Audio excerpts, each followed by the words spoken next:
자, 미국의 도널드 트럼프 대통령이 이란 전쟁의 조기 종식 가능성을 시사하면서 전 세계가 주목하고 있습니다. 미국과 이스라엘의 이란 공습으로 시작된 전쟁, 국제 유가가 출렁이면서 주식시장도 큰 타격을 입고 있죠. 양측이 강대강 양상으로 치달았던 전쟁이 출구 전략을 찾게 되는 건지 기대감도 나오고 있습니다. 지금 시장에 가장 큰 변수로 작용하고 있는 이란 사태, 어느 방향으로 흘러갈지 지금부터 이야기 나눠보겠습니다. 함께해 주실 분들 소개해드리겠습니다. 피나클 경제연구소 장재철 대표 나오셨고요. 자, 서강대학교 왕선택 대우 교수, 또 리딩투자증권 유성만 리서치센터장 함께해 주셨습니다. 안녕하십니까? 네, 안녕하십니까? 용감한 토크쇼 직설은 SBS 비즈 뉴스 앱과 유튜브에서 실시간으로 시청하실 수 있습니다.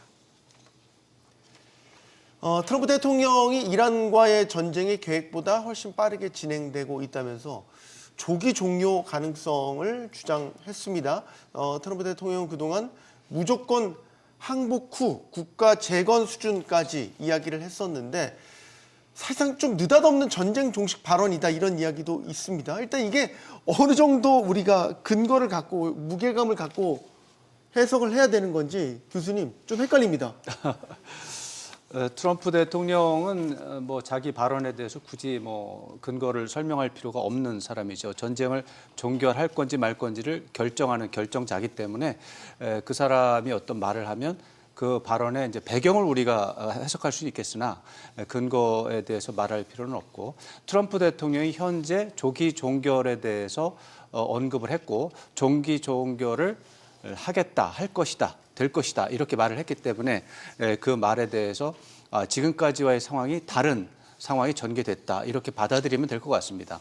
그러니까 어제 조금 오늘 아마 CBS 인터뷰까지 치면 오늘 새벽까지는 전쟁이 장기화될 가능성이 컸다라는 점에 우리가 무게를 두는 게 맞다면, 오늘 새벽 CBS 인터뷰 이후 또 기자회견 이후의 상황으로 보면 조기 종결 가능성이 훨씬 더 커졌다 이렇게 보는 것이 합리적일 것 같습니다.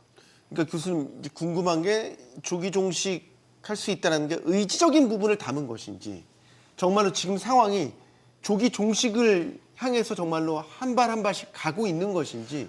전쟁이 뭐 알 수 없는 모든 상황이 아니고 트럼프 대통령 입장에서는 자기 마음인 거죠. 자기가 결정하면 그날로 끝나는 것이고 자기가 결정하면 계속되는 것입니다. 그런 사람이 바로 세상에 두 사람이 있는데 하나가 트럼프, 하나가 모스타바 하메네이. 두 사람이 50%의 지분을 갖고 이란 사태를 해결할 것인가 말 것인가를 결정하는 사람이죠. 그중에 한 사람인 트럼프 대통령이 조기 종결에 대한 희망을 얘기한 것이다. 이렇게 봐야 되고요.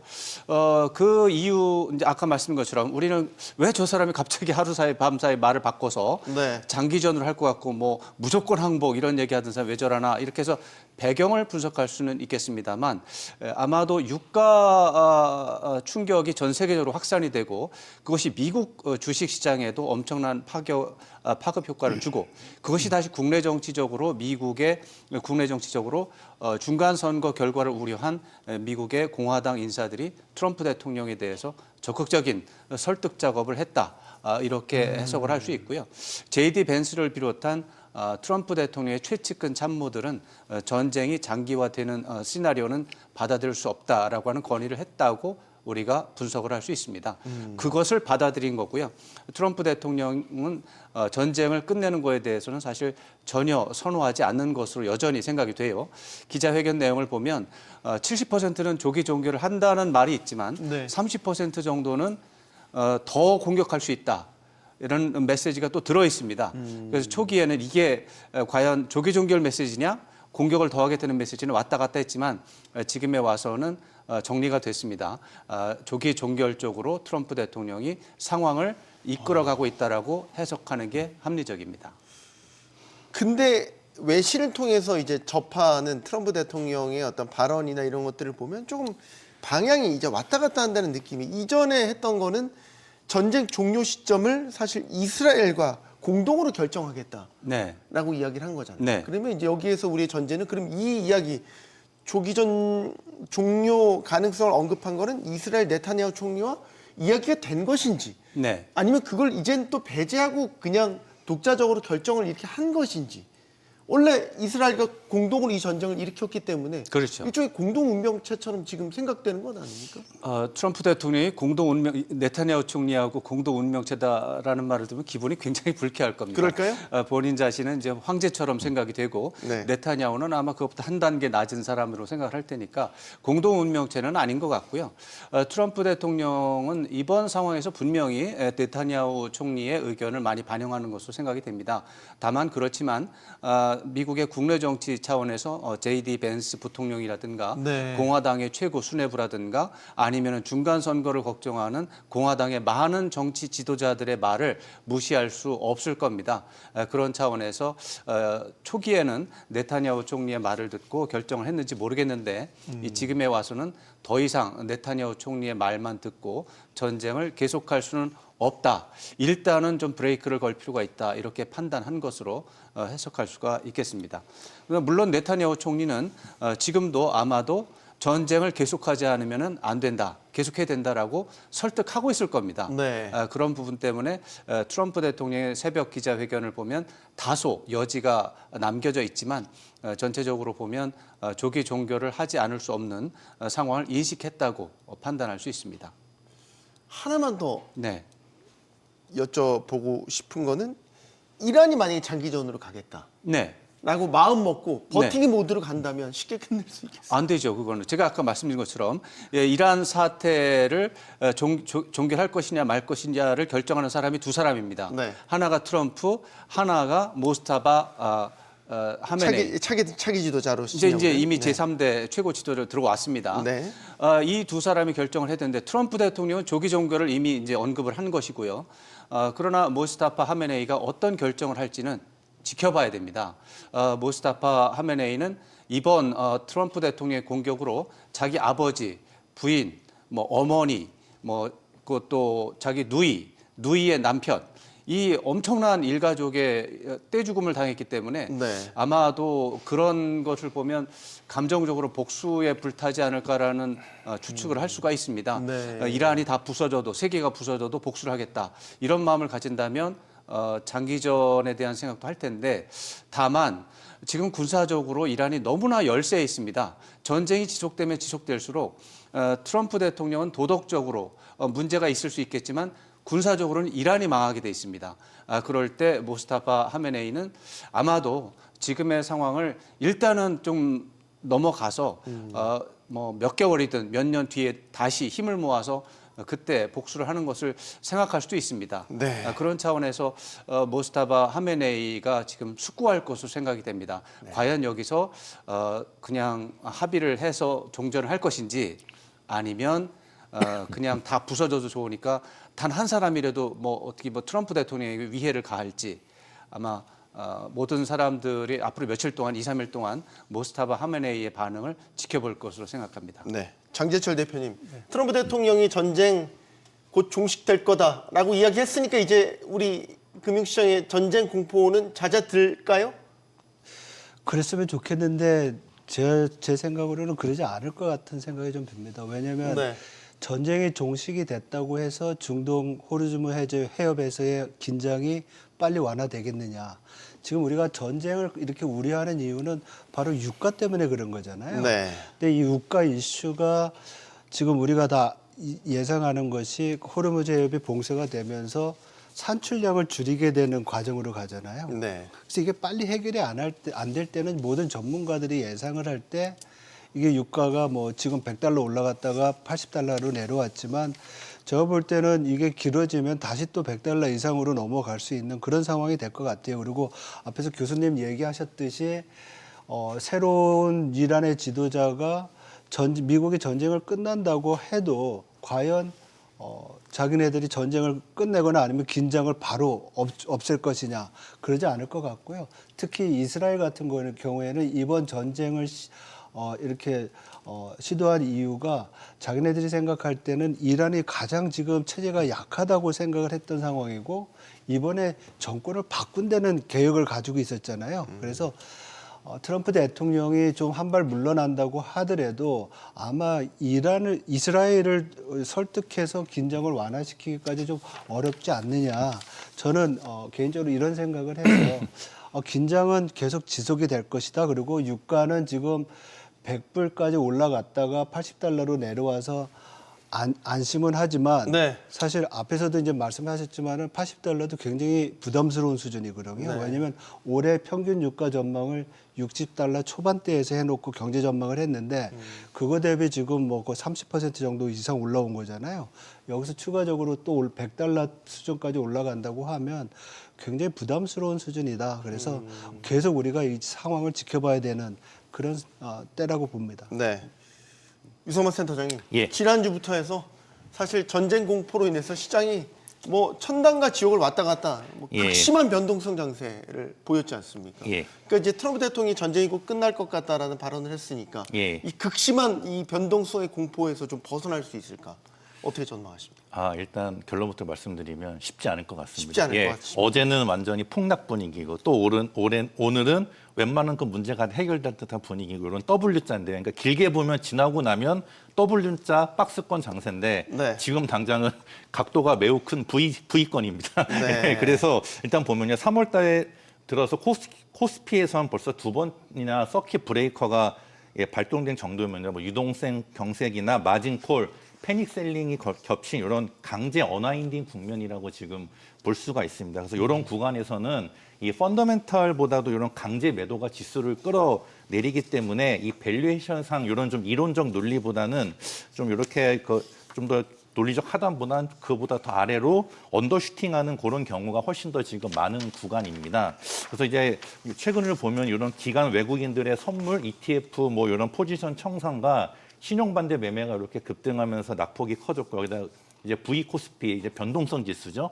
이런 것들이 이렇게 이제 금융 위기급 수준에 근접했기 때문에 좀 아무래도 여기 뭐 현재는 지금 뭐 퍼가 몇 배니까 바닥이다. 또 뭐 여기가 뭐 고점이다. 이렇게 좀 이론적으로 하는 좀 접근보다는 코스피 의미가 있나요? 그런 게? 제가 보기엔 지금 특히 이렇게 뭐 하루에 막 7, 8%씩 지수가 하는 변동하는 구간에서는 제가 보기에 그런 접근은 제가 보기에는 좀 의미가 많이 떨어지는 것 같습니다. 그래서 아무래도 좀 지금은 이렇게 좀 심리나 수급이 많이 이렇게 작용하는 구간이기 때문에 네. 제가 보기에는 좀 그런 측면에서 접근하시면 좋겠습니다. 지금 유가가 한때 이제 배럴당 110달러 넘어섰다가 트럼프 대통령 말 한마디 훅 떨어져가지고 WTI는 80달러, 브렌트유는 90달러대 요 수준까지 떨어졌단 말이죠.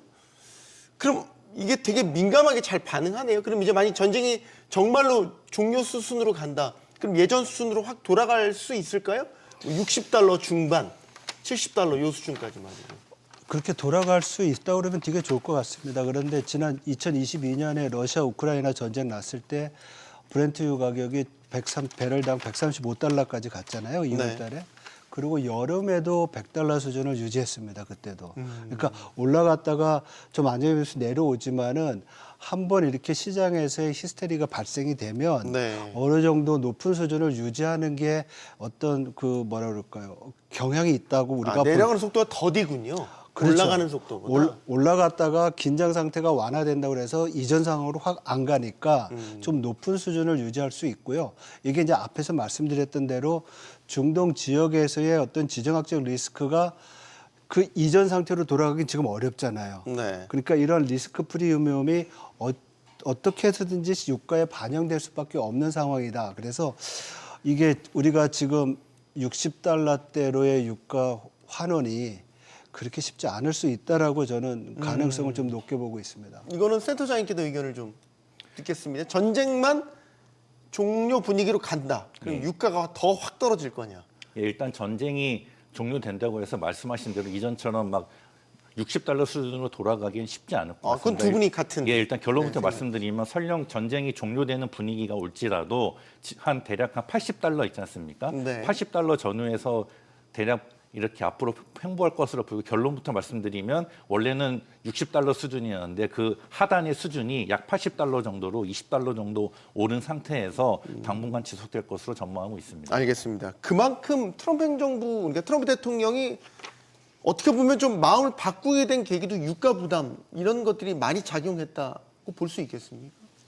유가 자체는 사실 그다지 미국 트럼프 대통령이 크게 신경 쓸 부분은 아니라고 생각합니다. 네. 그러나 국제 유가에 엄청난 충격이 생기면서 이것이 트럼프 대통령이 신경을 쓰는 미국 국내 정치에 영향을 줬다고 저는 생각을 하는 것이죠. 미국 국내 정치 차원에서 기본적으로 트럼프 대통령의 지지층을 일반적으로 마가 세력이라고 하지 않습니까? 네. 마가 세력 중에 상당수는 미국이 다른 나라의 전쟁에 개입하는 것 자체를 싫어하는 그런 선호를 가지고 있고 트럼프 대통령이 다른 나라 전쟁에 개입하지 않겠다고 약속을 했기 때문에 그걸 믿고서 트럼프 대통령을 지지하는 사람이 굉장히 많습니다. 그랬죠. 그럼에도 불구하고 베네수엘라도 들어가서 일을 저질렀고 이번에 이란 전쟁, 이란 사태의 경우는 그 마가 세력조차도 납득하기 어려운 부분이 있기 때문에 트럼프 대통령이 국내 정치적으로 부담을 느꼈던 것이죠. 특히 그 마가 세력 중에서도 일반적인 대중이 아니라 아까 말씀드렸지만 J.D. 벤스 부통령을 비롯한 트럼프 대통령의 최측근 세력 들의 판단에서 볼 때는 이번 이란 사태의 경우에 불만이 상당히 많은 것으로 되어 있는데 네. 국제 유가가 충격을 주고 이것이 미국의 물가라든가 주식 시장에 실질적 영향을 줬고 그리고 이번 사태가 한 열흘 정도 지났는데 상황이 악화되는 이란 사태가 미국의 방향이 아니라 이란이 원하는 방향대로 가는 그런 부분도 있거든요. 왜냐하면 모스타파 하메네이라는 사람은 전임 알리 하메네이 아들입니다.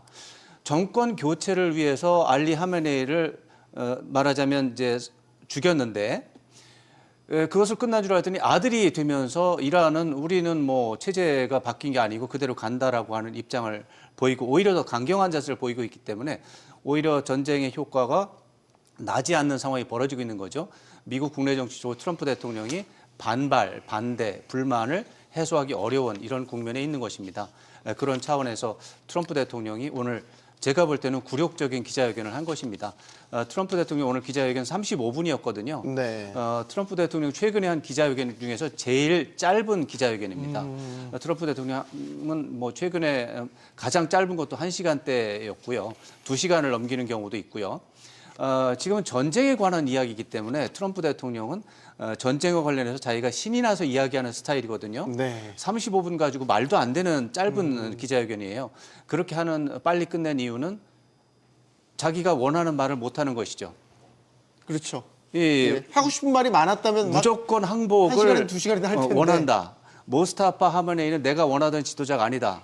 그는 곧 죽을 것이다. 이런 말을 하고 싶은 게 트럼프 대통령의 진심이었을 겁니다. 근데 그런 말들은 다 생략하고 참아야 되고 단지 조기 종결을 하게 될 것이다라는 말을 해야 되는 이런 상황은 굴욕적인 상황입니다. 이런 굴욕적인 상황은 미국 국내 정치적인 차원에서 맥락에서 접근하는 것이 더 합리적인 분석이다라고 저는 생각합니다. 네. 자, 경제 부분 다시 짚어볼까요? 그리고 유성만 센터장님. 예. 환율도 그러면 다시 안정권으로 돌아갈 수 있는 건가요? 1,500원 선 넘었었잖아요. 예. 일시적이었지만. 예, 일단 결론부터 말씀드리면 오늘은 또 약간 또 환율이 다소 조금 이제 회복을 한 듯하지만 제가 보기엔 아직 환율이 안정되기에는 시간이 꽤나 걸릴 것으로 보입니다. 뭐 네. 어제 같은 경우 원달러 환율이 1,490원 넘어서 금융위기 이후 최고 수준을 재차 테스트했습니다. 그래서 이제 뭐 중동 전쟁, 유가 급등, 코스피 급락이 동시에 걸친 흔히 말하는 트리플 악재 구간인데요. 이런 구간에서는 외국인 주식 매도, 채권 매도, 위험 회피성 달러 수요까지 겹치면서 원화를 비롯한 신흥국 통화에 대한 아무래도 매도세가 일단 있는 구간입니다. 그렇기 때문에 또 언제든지 그 대외 악재가 재발할 경우 원달러 환율이 1,500원 위로의 스파이크는 분명히 가능한 시나리오로 봐야 됩니다. 단 원달러 환율 1,500원 이상은 역사적으로 봐도 정책이나 당국의 강력한 이런 커뮤니케이션, 뭐 구두 개입이나 스무팅 오퍼레이션이 있었거든요. 그렇기 때문에 우리나라의 이런 대외 건전성 등을 고려해 봤을 때는 1,500원은 일시적으로 넘어갈 수는 있지만 언제든지 당국의 적극적 개입이나 이런 것 때문에 1,500원 밑으로 와서 대략 한 정상화되면 1,400원, 한 50원 중반대로 다시 회복할 것으로 보입니다.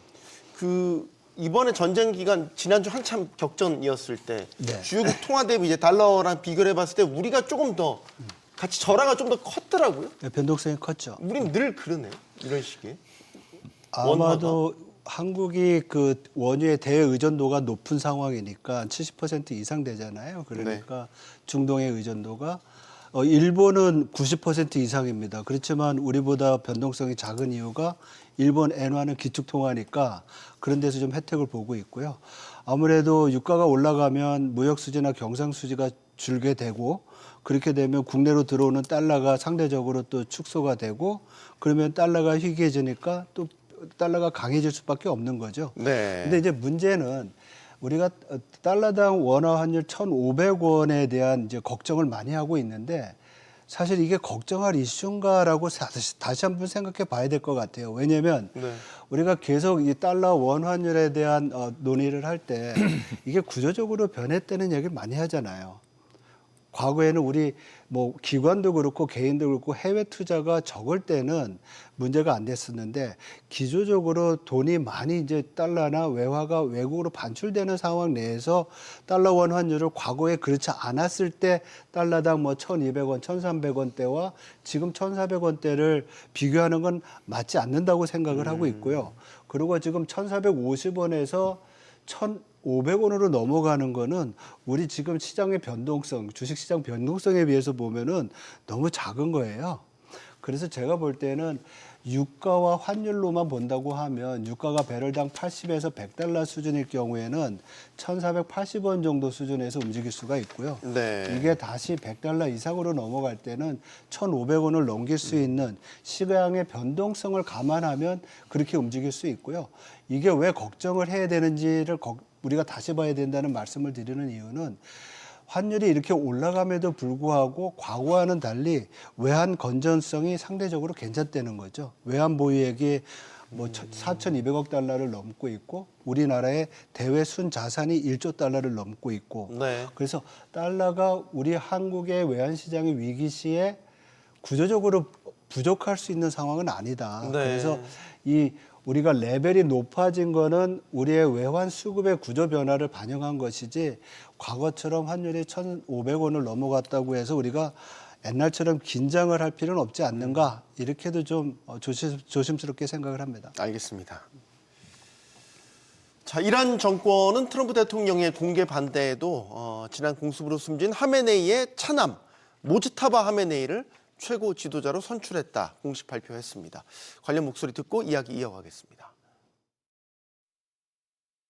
آیت‌الله سید مجتبی حسینی خامنه‌ای حفظه الله تعالی را بر اساس رأی قاطع نمایندگان محترم مجلس خبرگان به عنوان سومین رهبر نظام مقدس جمهوری اسلامی ایران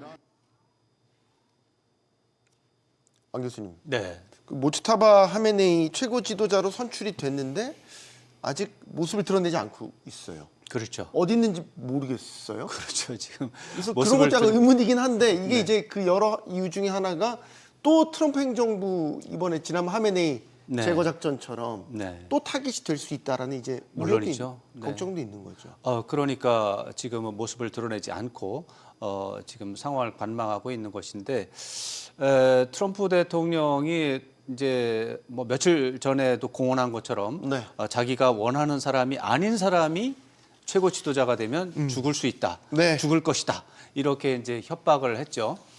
만약에 트럼프 대통령이 오늘 기자회견이 아닌 상태였다면 모두 다 그렇게 분석해야 됩니다. 트럼프 대통령은 이번 모스타파 하메네이를 또 죽이기 위해서 대규모 공습할 것이다. 이렇게 봐야 됩니다. 그러나 오늘 기자회견을 통해서 트럼프 대통령의 셈법이 바뀌었다고 확인이 됐습니다. 네. 그런 차원에서 미국은 아마 고민을 많이 할 거라고 보고요. 그렇게 고민을 하게 되는 이유 중에 하나는 이 모스타파 이제 그 아버지 알리 하메네이를 폭사를 했는데 그럼 상황이 좋아졌느냐? 좋아지지 않았다라는 거죠. 그 아들 모스타파 하메네이로 이어지면서 오히려 더 강경한 자세, 더욱 더 극렬한 저항을 하고 원래 뭐 바레인이라든가 뭐 카타르라든가 UAE라든가 이런 나라들이랑 공격을 하면서 확전을 시키고 있잖아요. 네. 결사항전의 의지가 더욱 더 강해지는 추세가 나타나고 있는 겁니다. 만약에 이런 상황에서 그러면 뭐 트럼프 대통령 말대로 모스타파 하메네이를 또다시 폭사를 한다. 그러면 그냥 뭐 이란이 뒤로 물러날 것이냐? 그렇지 않다는 것이죠.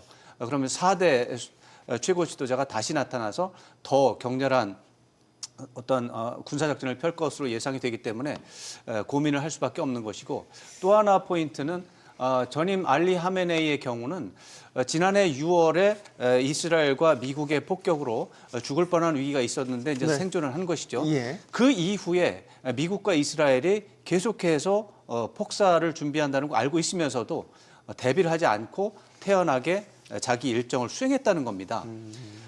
이 알리 하메네이는 어쩌면 자기가 사망하는 것에 대한 시나리오를 그냥 받아들인 걸로 해석을 하고 있습니다. 그렇게 됐을 때 여러 가지 국내 정치적인 문제가 많았거든요. 알리 하메네이도. 네. 특히 경제적인 상황이 너무나 악화돼서 이란 국민들의 불만이 하늘을 찌르는 상황이었습니다. 이런 상황 속에서 이번에 폭사를 당함으로써 정말 이란 국민들 모두가 동의해야만 하는 순교자가 된 것입니다. 이것은 전임 아야톨라 호메이니도 하지 못한 그런 높은 위치에 올라간 것이죠. 명예를 얻은 것이죠. 죽음으로써. 네. 모스타바 하메네이도 그럴 수 있습니다. 왜냐하면 모스타바 하메네이는 전 가족이 지금 몰살을 당한 상태에서 또다시 용감하게 미국에 맞서는 항전의 모습을 보이다가 순교가 된다면 진정한 순교자 가족이 되는 것이고 그러면 미국이 수습할 수 없는 상황이 생길 수도 있습니다. 그런 차원에서 미국은 고민할 수밖에 없는 것이고요. 모스타바 하메네이 자체가 지금 나이가 60이 안 됐습니다.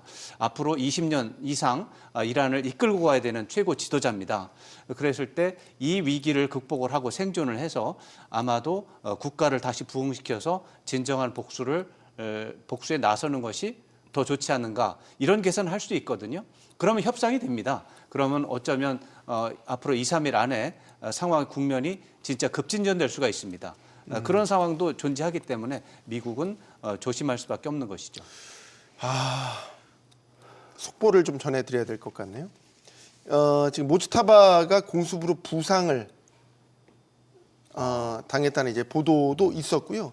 또 하나 지금 종전과 관련해서 트럼프 대통령의 입장에 대해서 이란의 혁명수비대가 즉각 반박을 했습니다. 종전은 우리가 결정한다. 석유는 단 1리터도 안 보낸다. 네. 이게 이제 호르무즈 해협을 완전히 봉쇄하겠다라는 의지. 이건 이제 미국에 대한 결상전 의지를 굽히지 않았다는 걸 다시 한번 대외적으로 그렇죠. 맞습니다. 보여준 거네요. 근데 이제 지금 같은 상황에서는 겉으로 보여지는 메시지와 또 내밀하게 진행되는 메시지 이런 것들은 또 구분해서 볼 필요가 있고요. 지금 현재 이란의 입장에서 트럼프 대통령이 유화 메시지를 던졌으니까 우리도 그러면 뭐 협상에 나가겠다고 말할 수는 없습니다. 네. 일단 외형적으로는 강렬하게 맞서는 모습을 보여주면서 내밀하게 물밑 협상을 통해서 미국과 어떤 종전에 대한 협상의 가능성을 타진할 것으로 보이고요. 그건 두 나라가 결정하는 것이라기보다는 주변 국가, 예를 들어서 오만이라든가 아니면 트럼프 대통령이 또 푸틴 러시아 대통령과 통화도 했어요. 네. 또 러시아는 또 이란과 또 소통이 되는 나라입니다. 예. 그렇게 됐을 때 러시아가 또 나설 수도 있고요. 그래서 제3국이 중재에 나서서 하는 그런 시나리오가 지금 나타날 수 있다는 것을 염두에 두고 양국가의 움직임을 해석할 필요가 있습니다. 차기 지도자에 대한, 그러니까 모주타바에 대한 이란 혁명 수비대나 거기에 대한 지지는 굳건하다고 봐야 되겠죠. 최근에 이제 주변국들에 대한 이제 공격을 계속 감행하면서 이게 일종의 이제 새로운 그 지도자한테 바치는 헌정 작전이었다. 뭐 이런 이야기도 했거든요. 모스타바 자체가 이란 혁명 수비대의 지도부입니다. 이란 혁명 수비대에 이제 뭐 군사 정규군과 맞먹는 군사 조직도 있지만 그 민병대 조직이 있습니다. 그것이 오히려 민병대 조직이 오히려 그 혁명 수비대의 국내 정치적인 차원에서 더 위력을 떨치는 조직인데 그 조직의 수장이 바로 모스타바 하메네이입니다. 그렇기 때문에 이란 혁명 수비대는 당연히 모스타바 하메네이와는 한 몸인데 네. 다만 이 모스타바 하메네이를 제3대 최고 지도자를 뽑은 것은 이제 88명으로 구성되는 전문가위원회가 있어요. 그 전문가위원회는 사실 선거로 선출이 되기 때문에 네. 이란 국민의 의사를 반영한다고 보고 거기서 열띤 토론을 통해서 열흘 만에 이 사람을 이제 차기 이제 이번 3대 최고 지도를 선출이 한 건데 이것은 아까 말씀드린 대로 알리 하메네이라는 사람이 순교자의 이미지를 남기고 사망을 했기 때문에 이대로 물러서는 것은 미국의 압박에 굴복하는 모습이 되니까 어쩌면 불가피하게 모스타바 하메네이를 3대 최고 지도자로 선출한 것으로 보이고 당분간 이란 국민은 전임 하메네이에 불만을 가졌던 사람들도 어쩔 수 없이 단결할 수밖에 없는 환경이 조성이 됐다. 이렇게 봐야 되겠습니다. 이란이 또 1톤 미만의 탄두는 발사 안 했다. 이건 1톤 이상의 탄두가 되는 것만 발사했다는. 이건 이제 일각에서 이제 이란의 미사일 전력이 급격하게 떨어져 간다라는 이제 이런 시각들이 있으니까 여기에 대한 일종의 반박 성명 같이 또 보이기도 하네요. 어쨌든 결사항전의 의지는 대외적으로 보면 계속해서 그렇습니다. 드러내고 있고, 이제 우리가 전쟁이 길어지고 장기전으로 가면 이제 우려하는 게 이제 소위 말해서 뭐 증시도 영향을 받겠지만 실물 경제에 영향을 미치고, 통화가 긴축으로 가면 기술주 성장주에 대한 투자가 또 떨어지게 되고, 이런 예를 들면 대표적으로 AI 투자, AI에 연결된 반도체 사이클, 이런 것들과 다 연관이 된다고 보고 있지 않습니까? 예, 지금 말씀하신 AI 관련된 투자 두 가지 종류로 볼 수 있을 것 같아요. 처음은 지금 사회자께서 말씀하신 에너지 쇼크가 공급 측의 충격을 통해 가지고 물가를 올려서 연준이 지금은 금리 인하 횟수에 대해서 우리가 지금 걱정을 하고 있었는데, 예상을 하고 있었는데, 금리를 올리게 되면 네. 말씀하신 대로 성장주에 대한 가치가 이제 떨어질 수밖에 없는 거잖아요. 할인을 많이 해야 되니까. 그래서 뭐 AI뿐만 아니라 주식시장에는 굉장히 부정적인 영향을 가져올 수밖에 없는 상황이고요.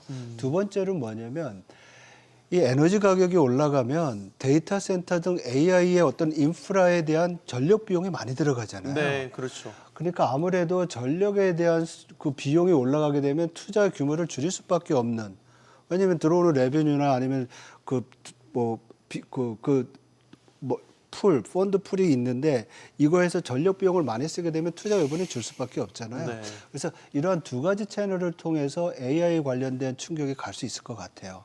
그런 부분이 이제 걱정이 되는 거고, 더 중요한 것은 우리가 AI뿐만 아니라 전자산업이라든지 글로벌 경제를 놓고 본다고 했을 때, 유가 상승으로 인해서 인플레이션이 발생을 하면 전 세계 가구들의 구매력이 떨어지잖아요. 네. 그러다 보면 소위 말해서 전자제품, 우리 한국 같은 경우에는 이제 반도체가 들어가는 전자제품에 대한 수요가 줄 수 있어서 글로벌 수요가 줄게 되면서 기업들의 실적이 다 나빠지는, 그래서 이런 부정적인 영향까지도 감안한다고 그러면 이게 AI뿐만 아니라 시장 전체에 영향을 줄 수 있는 충분한 기제가 될 수 있다, 이렇게 볼 수 있습니다. AI 투자 수요가 둔화된다라는 거는 이제 우리한테 걱정스러운 건 이게 반도체 예. 사이클에 대한 이상 신호로 우리가 볼 수 있기 때문이죠. 맞습니다. 예, 그래서 일단 우리나라 그 대표적인 경우 삼성전자, SK 하이닉스였습니까? 네. 그래서 말씀하신 대로 전쟁이나 고유가 때문에 AI 수요가 일단 줄어들게 되면은 일단 문제가 뭐냐? 일단 첫 번째 글로벌 IT 투자 계획이 일단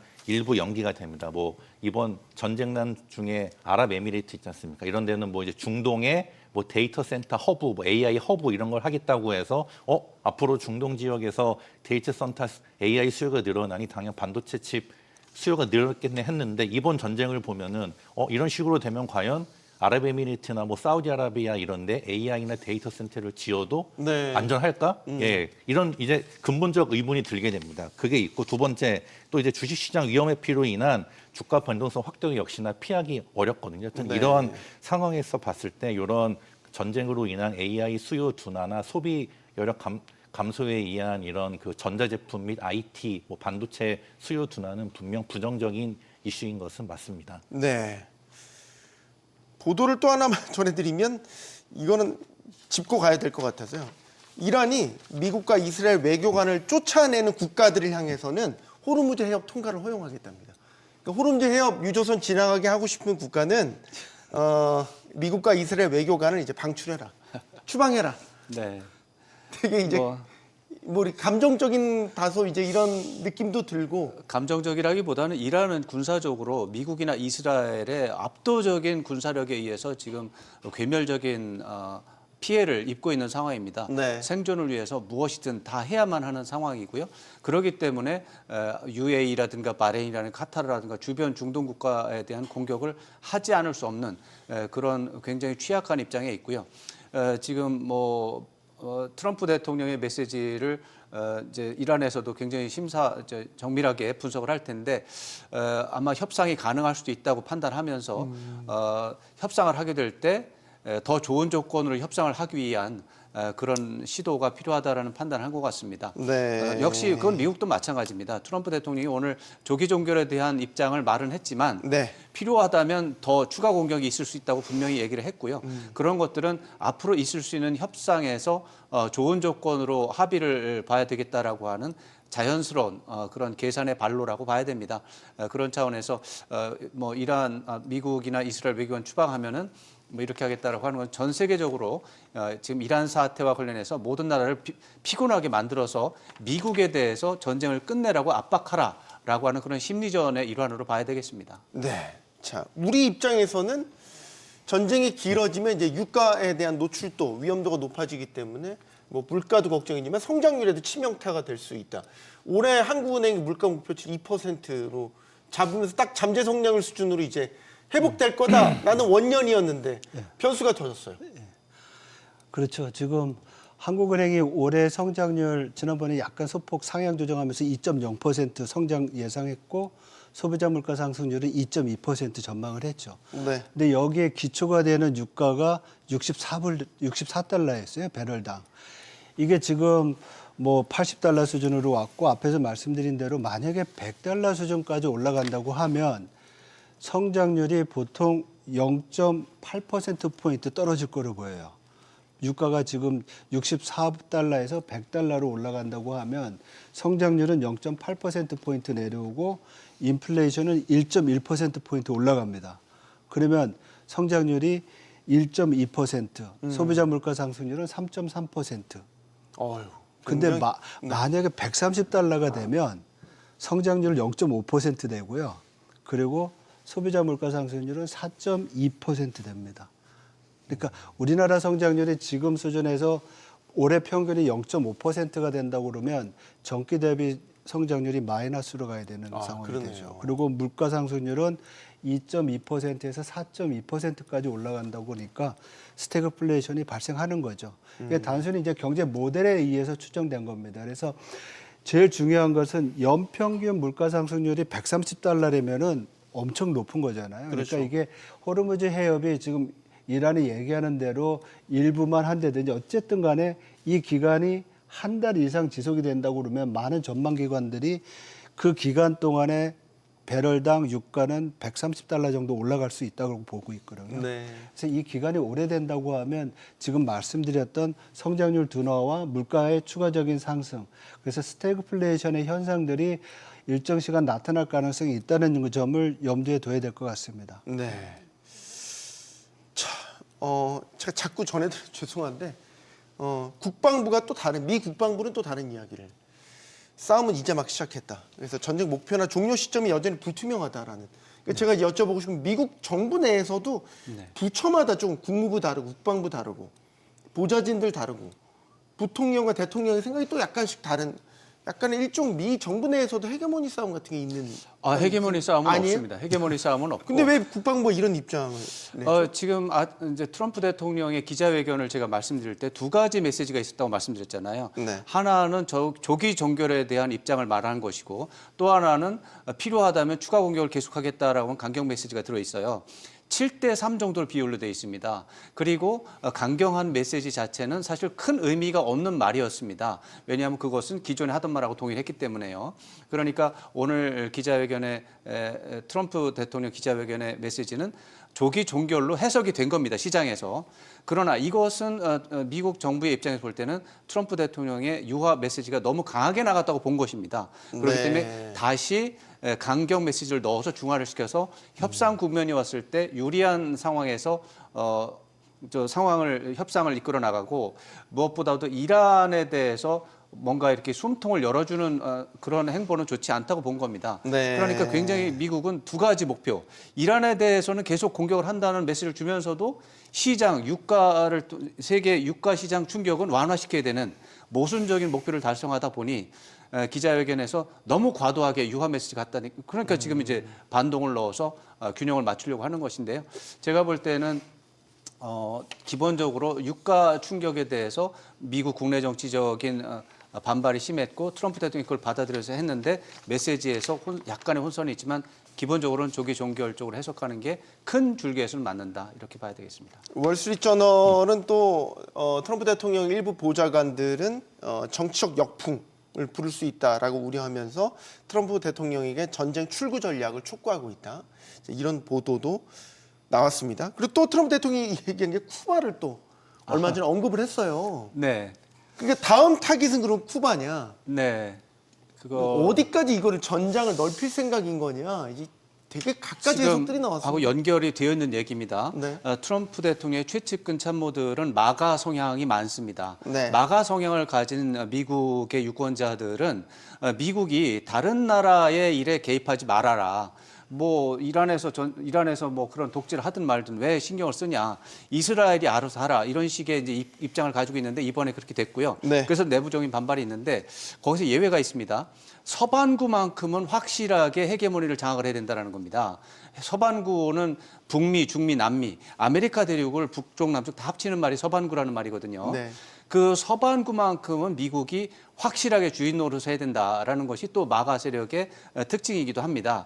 그런 차원에서 트럼프 대통령이 이번에 미주의 방패라고 하는 미주 지역 대통령 정상 모임을 며칠 전에 열었죠.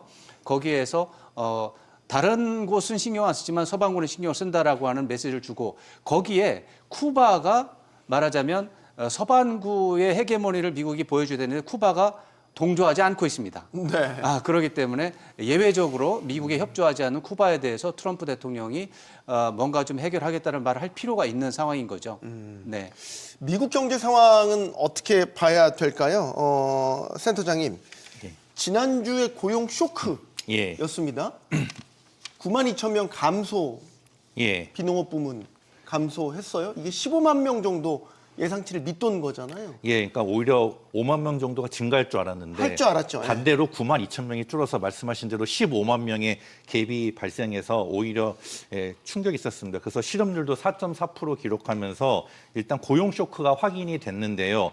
이런 상황에서 유가 급등, 뭐 에너지, 물가 상향 압력이 커져 있어서 미국 연준 입장에서는 전형적인 이 그 스태그플레이션 우려가 있는 나쁜 조합으로 지금 가고 있습니다. 근데 이제 단 현대까지의 데이터로는 이 노동 시장의 둔화가 이 일시적인 건지 아니면 진짜로 이 미국 경제 펀더멘탈이 망가지는 잠재적인 그런 그 구조적 침체인지는 아직 좀 더 두고 봐야 됩니다. 거기에다가 임금 상승률이 여전히 3% 정도 후반 정도로 견조해서 아직 완전한 수요 붕괴 국면은 아닙니다. 그래서 현재 봤을 때 이 스태그플레이션이라고 확정하기보다는 스태그플레이션 리스크가 높아지는 초입 단계라고 일단 보는 것이 타당하기 때문에 단 좀 어느 정도 기대한 게 연준 의장이 바뀌면서 금리 인하가 이제 되지 않겠느냐 좀 기대감이 있었는데 아무래도 금리 인하에 대한 좀 기대감이 많이 좀 줄어드는 좀 그런 것이 있습니다. 그래서 아무튼 좀 이제 미국 입장에서는 금리를 이제 내리지도 그렇다고 올리기도 못하는 좀 애매한 상황이 있기 때문에 제가 보기엔 좀 이러한 것이 좀 시장에 이런 흔히 말하는 그 좀 불안전성을 키우는 요인이 아닌가 이렇게 판단하고 있습니다. 상당히 충격적이었어요, 고용 숫자가. 네, 근데 지금 뭐 센터장님 말씀하신 대로 일시적 요인도 잠깐 있습니다. 왜냐하면 파업이 있었고요, 의료계 부분에 있어서 파업이 있었고 노동통계 모형을 조정하면서 약간의 수치 조정이 있었던 것 같아요. 그래서 근데 기조적으로 좀 많이 줄은 거는 충격이죠. 예상보다 줄었던 부분들이 있으니까. 그렇지만 지금 전반적인 경제의 어떤 흐름을 놓고 봤을 때 미국 경제가 지금 우려하는 것처럼 유가가 배럴당 $100 이상을 넘어가지 않는다고 하면 성장의 어떤 모멘텀 자체가 크게 흔들리지는 않을 거라는 전망을 할 수 있을 것 같아요. 왜냐하면 뭐 시장도 흔들리긴 하지만은 좀 견조한 부분이 있고요. 그리고 앞에서 우리가 많은 우려를 했지만 AI에 대한 또 지속적인 투자가 계속 일어나는 부분이 있고, 네. 그리고 생산성 증가가 나타나고 있고, 이런 부분들이 미국 경제를 좀 좋게 보는 부분이 있는데요. 많은 분들이 그렇게 해서 걱정하는 것 같아요. 만약에 이제 유가가 $100, $130까지 올라가게 되면 연준이 금리를 올려야 되는 거 아니냐. 그것도 빠르게 지금 내리는 데서 방향 전환하는 거잖아요. 그런데 이게 유가가 올라가게 되면 인플레이션의 우려는 있지만 이 인플레이션이 수요 측에서 일어난 게 아니라 공급 측에서 일어난 부분이기 때문에 파월 의장 자주 얘기하잖아요. 이 공급축 일시적일 수 있다라는 얘기를 하잖아요. 그래서 일시적인 어떤 공급축 측면에서의 인플레이션보다는 연준이 우려하는 것은 그래서 경기가 둔화되는 걸 더 우려하는 거거든요. 지금 우리가 실업률이 4.4에서 4.3에서 4.4로 올라왔다고 걱정하는데 이게 만약에 5%로 올라가게 되면 그러면 연준은 이 금리를 정책 금리를 내려야 되는 상황이 될 수도 있습니다. 그래서 우리가 지금 금리 올리는 거에 대한 상황은 경기가 잘 유지가 되면서 인플레이션의 압력이 가속화될 때이고요. 지금 우려하는 것처럼 스태그플레이션이 급속도로 진행이 되면서 실업 상황이 악화되면 금리 인하도 또 걱정을 해야 되는, 그래서 좀 굉장히 불투명하고 혼란스러운 상황이다, 이렇게 볼 수 있을 것 같습니다. 우리가 그래서 지금 월가에서 논쟁거리가 이제 1970년대식 스태그플레이션이 반복될 거냐. 그렇죠. 그때 보면 이제 1차 오일 쇼크, 2차 오일 쇼크 있으면서 그때 연준의 대응은 일단은 금리를 두 자릿수로 올렸잖아요. 올렸죠. 예. 그때 그러면 유동성이 지금도 똑같이 만약 판박이처럼 유가가 지금 그때도 공급 측면에서의 마비니까 그러면 연준의 대응이 인플레이션을 막기 위해서 금리를 급격하게 올릴 수도 있는 것 아닙니까? 그러니까 이게 지속성의 어떤 유가 상승의 지속성에 대한 이슈도 거론을 우리가 좀 고함을 해야 될 것 같고요.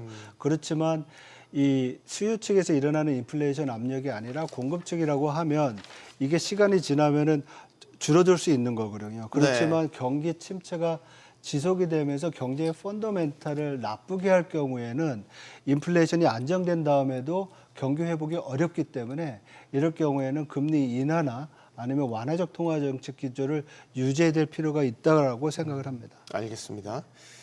자, 지금 이란 전쟁에 대해서는 미국 내 여론도 부정적 여론이 큽니다. 싸늘하다라는 거죠. 지금 물론 음모론에 가깝기는 한데 이렇게 부정적 여론이 큰 가운데서도 트럼프 대통령은 왜 전쟁을 밀고 나갈까? 음모론에 가깝긴 하지만 11월 중간선거를 이 전쟁이라는 위기를 빌미로 해서 연기하려는 것 아니냐. 네. 이제 뭐 이런 식의 관측도 있더라고요.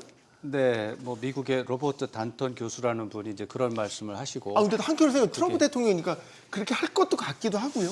네, 이제 그런데 그건 가능성이 매우 희박한 시나리오라고 일단 희박한 수준입니까? 매우 희박하고 사실상은 뭐 불가능한 시나리오입니다. 단턴 교수님, 우선 말씀드릴 게 단턴 교수님은 이제 미국의 정치 제도나 선거 제도를 연구하는 정치학자는 아니시고요.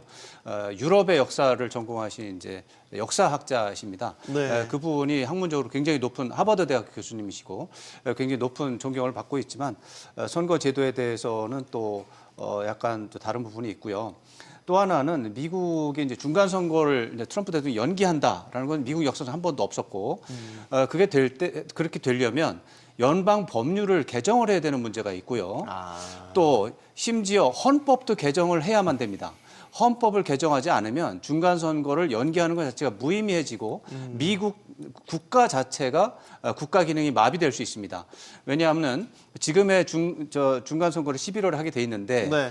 만약에 중간 선거를 연기해서 뭐 내년 3월쯤 한다라고 치면 내년 1월 3일이 되는 순간 미국에는 하원 국회의원이 없어지게 됩니다. 그것은 헌법에 규정이 돼 있어요. 입법 기능이 마비되겠군요. 예, 1월 3일 낮 12시까지만 임기입니다. 그게 이제 중간 선거 연기되니까 임기가 연기되는 게 아니고 지금 국회의원들은 그대로 끝입니다. 그러면 미국의 하원 의원이 존재하지 않는 상황이 벌어지는 거죠. 그러니까 헌법도 수정해야 됩니다. 근데 미국에서 헌법 수정하는 것은 지금으로 봐서는 거의 현실적으로 불가능하다라고 지금 이제 판단할 수 있고요. 그렇기 때문에 그래도 뭐 헌법이든 뭐 트럼프 대통령이 비상사태 선언하고 그냥 하면 되는 거 아니야. 미국에는 지금의 상황보다 더 엄청난 사건들이 많이 있었습니다. 1960년대에 이제 남북 전쟁도 있었고, 네. 제1차 세계대전도 있었고, 제2차 세계대전도 있었고, 그랬을 때마다 다 선거가 있었습니다. 그 중간중간에. 그때마다 미국인들은 전부 다 토의를 했습니다. 선거를 계속 해야 되느냐, 아니면은 연기를 할 것이냐. 모든 논의의 결론은 선거를 해야 된답니다. 그리고 그런 전통이라 그게 다 법으로 법제화되어 있고요. 네. 그런 관행이 서 있고요. 그런 상태에서 트럼프 대통령이 비상사태를 선언하지, 중간 선거를 연기를 할 수 있지. 이것은 모든 절차에서 안 되는. 그러니까 형식적으로 가능하지만 지금 말씀드린 대로 제도적인 운영을 봤을 땐 사실상 불가능하다 이렇게 말씀드리겠습니다. 가능성이 거의 희박한 이런 시나리오가 나온다는 것 자체가 트럼프 대통령의 정치적 입지가 지금 많이 축소돼 있구나는 거를 보여주는 거기도 한 것 같아요. 뭐 그럴 수도 있죠. 트럼프 대통령이 예전에 자기가 루즈벨트 대통령처럼 사선을 하면 어떨지 사람들은 다 그걸 원하는 것 같은데 이런 식으로 얘기하는데 농담식으로 막 농담식으로 얘기한 거죠. 넘나들었죠. 그런데 미국의 연방 헌법이라든가 또 선거 관련 법률, 연방 법률 그리고 미국의 관행 또 미국의 어떤 민주주의에 대한 성숙도 이런 거 고려할 때 그것은 가능한 시나리오가 아닙니다. 알겠습니다. 트럼프 대통령은 전쟁이 끝나간다는 말도 했지만 또 같은 날 다른 장소에서는 아직까지 충분히 못 이겼다. 이런 식의 이제 정반대 뉘앙스의 발언도 했습니다. 시장은 그래서 오르락 내리락 갈피를 잡지 못하고 있고요. 계속해서 큰 변동성에 휩싸이는 것도 불가피해 보입니다. 토론 마치겠습니다. 여기는 모든 경제가 보이는 SBS 비즈입니다. 시청해주신 여러분 고맙습니다.